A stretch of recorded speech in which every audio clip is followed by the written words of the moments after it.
तो चलिए आज एक ऐसे सफर पर चलते हैं जो हमें फिलॉसफी यानी दर्शन शास्त्र के कुछ सबसे गहरे और सच कहूं तो सबसे मुश्किल कोनों तक ले जाएगा। हम फ्रेडरिक नीचे की जबरदस्त किताब द ज़रथुस्त्र के प्रोलॉग यानी प्रस्तावना को समझने की कोशिश करेंगे।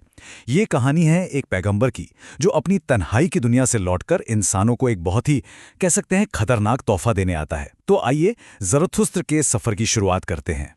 सोचिए, 10 साल की खामोशी के बाद पहाड़ की चोटी पर पैगंबर ज़रथुस्त्र का ज्ञान एक ऐसे प्याले की तरह हो गया है जो अब लबालब भर चुका है। अब वो छलकने को तैयार है। वो अपनी ही बुद्धिमानी से थक गया है, ठीक वैसे ही जैसे एक मधुमक्खी बहुत ज्यादा शहद के बोझ से दब जाती है। लेकिन उस ज्ञान का फायदा ही क्या अगर उसे किसी से बांटा ही ना जाए। उसे ऐसे हाथ चाहिए जो इस खजाने को थाम सके, ऐसे दिमाग जो इसे समझ सकें। वो इसे दुनिया को देना चाहता है ताकि जो बुद्धिमान हैं वो अपनी नादानियों में फिर से खुश हो सकें और जो गरीब हैं वो अपनी दौलत में। और बस यहीं से एक गहरा बदलाव शुरू होता है। उसे नीचे उतरना ही होगा, वापस इंसानों के बीच जाना होगा।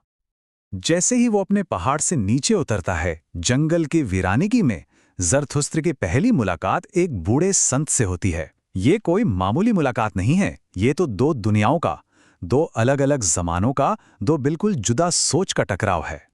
इन दोनों के बीच का फर्क बहुत ही गहरा है। संत ने कभी मानवता से प्यार करने की कोशिश की थी, लेकिन वो तजर्बा इतना दर्दनाक था कि उसने हार मान ली और बस भगवान की शरण में चला गया। वो ज़रथुस्त्र को चेतावनी देता है, इंसानों के पास मत जाओ, वे खतरनाक हैं। लेकिन ज़रथुस्त्र तो ठीक उल्टी दिशा में जा रहा है। वो इंसानों से प्यार करता है और उनके लिए एक तोहफा लेकर लौट रहा है। ये एक तरह से पुरानी दुनिया के भरोसे और ज़रथुस्त्र के नए जमीन से जुड़े दर्शन के बीच की एक जबरदस्त टक्कर है। और यहीं पर कहानी का सबसे मशहूर और शायद सबसे ज्यादा गलत समझा जाने वाला पल आता है। जब संत और ज़रथुस्त्र अलग होते हैं तो ज़रथुस्त्र मन ही मन में कहता है, क्या यह मुमकिन है? इस बूढ़े संत ने अब तक ये सुना ही नहीं कि ईश्वर मर चुका है। देखिए, ये सिर्फ नास्तिक होने का ऐलान नहीं है, ये एक बहुत बड़े भूचाल की घोषणा है। इसका मतलब ये है कि जिस नींव पर पिछले 2000 सालों से पश्चिमी सभ्यता टिकी थी, यानी सही गलत के पक्के नियम, दुनिया का एक मकसद और ऊपर वाले का इंसाफ, वो नींव ही ढह गई है। ज़रथुस्त्र एक ऐसी दुनिया के लिए पैगाम लेकर आया है जिससे अभी तक ये पता ही नहीं कि वो अनाथ हो चुकी है। तो इस झकझोर देने वाले ज्ञान के साथ ज़रथुस्त्र एक कस्बे के बाजार में पहुंचता है। लेकिन वहां जो भीड़ जमा है वो किसी पैगंबर की बातें सुनने के लिए नहीं आई है। वो तो एक रस्सी पर चलने वाले कलाकार का तमाशा देखने आई है। ये सीन अपने आप में एक बहुत बड़ी बात कहता है कि आज की दुनिया गहरी सच्चाइयों से ज्यादा हल्के फुल्के मनोरंजन में दिलचस्पी रखती है। उस बेपरवाह भीड़ के सामने ज़रथुस्त्र अपना सबसे जरूरी संदेश देता है, अतिमानव या उबरमेंश की सीख। वो बताता है कि इंसान कोई आखिरी मंजिल नहीं है। हम सब एक पुल की तरह हैं, जानवर और उससे कहीं ज्यादा महान किसी चीज के बीच का एक खतरनाक रास्ता। हमारा मकसद सिर्फ जीना और मरना नहीं है, बल्कि खुद से आगे निकलना है। अतिमानव वो है जो अपने लिए नए मूल्य बनाता है, जो परंपरा की बेड़ियों को तोड़ता है।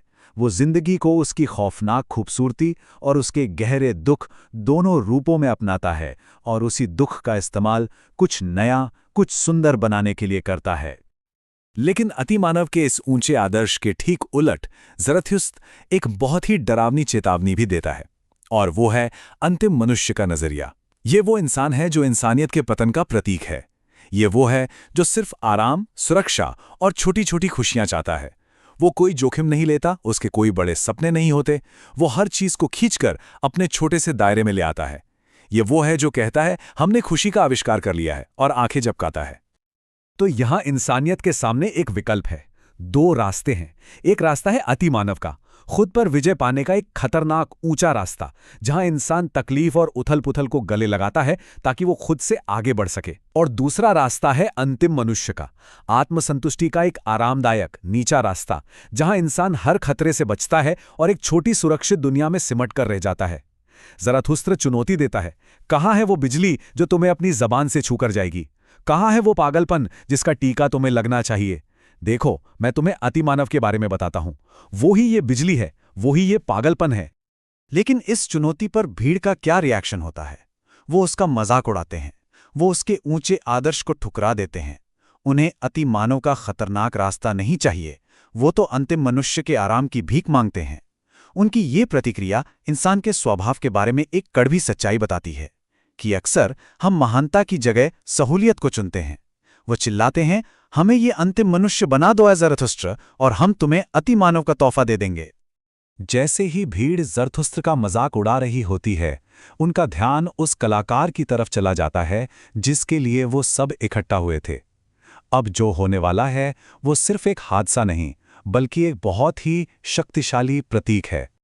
ये भयानक घटना इंसानियत के अनिश्चित सफर का एक प्रतीक है। हम सभी जानवर और अति मानव के बीच एक पतली रस्सी पर चल रहे हैं। ये एक खतरनाक सफर है और एक छोटा सा ताना, एक जरा सी रुकावट भी हमें उथल-पुथल और तबाही में गिरा सकती है। यहाँ वो विदूषक समाज की उन ताकतों का प्रतीक हैं जो तरक्की को रोकती हैं, जो महानता का मजाक उड़ाती हैं और हमें वापस साधारण होने पर मजबूर करती हैं। और इस पूरी त्रासदी के बीच करुणा का एक ऐसा पल आता है जिसकी उम्मीद नहीं थी। ज़रथुस्त्र उस मरते हुए आदमी के पास बैठता है। वो घायल आदमी डर रहा है कि शैतान उसे नर्क ले जाएगा, लेकिन ज़रथुस्त्र उसे दिलासा देता है, मेरे सम्मान की कसम दोस्त, ऐसी कोई चीज है ही नहीं। न कोई शैतान है और न कोई नर्क। तुम्हारी आत्मा तुम्हारे शरीर से भी पहले मर जाएगी। अब किसी बात से मत डरो। इन शब्दों का मतलब बहुत गहरा है। अगर मरने के बाद कोई दुनिया नहीं है, तो जिंदगी की एकमात्र कीमत वही है जो हम इसे यहीं, इसी पल में देते हैं। ज़रथुस्त्र उस आदमी को बताता है कि उसने खतरे को अपना पेशा बनाया और उसमें कुछ भी छोटा या तुच्छ नहीं है, और वो उसे अपने हाथों से दफनाने का वादा करता है। ज़रथुस्त्र उस रस्सी पर चलने वाले की लाश को अपनी पीठ पर लादकर शहर से बाहर ले जाता है।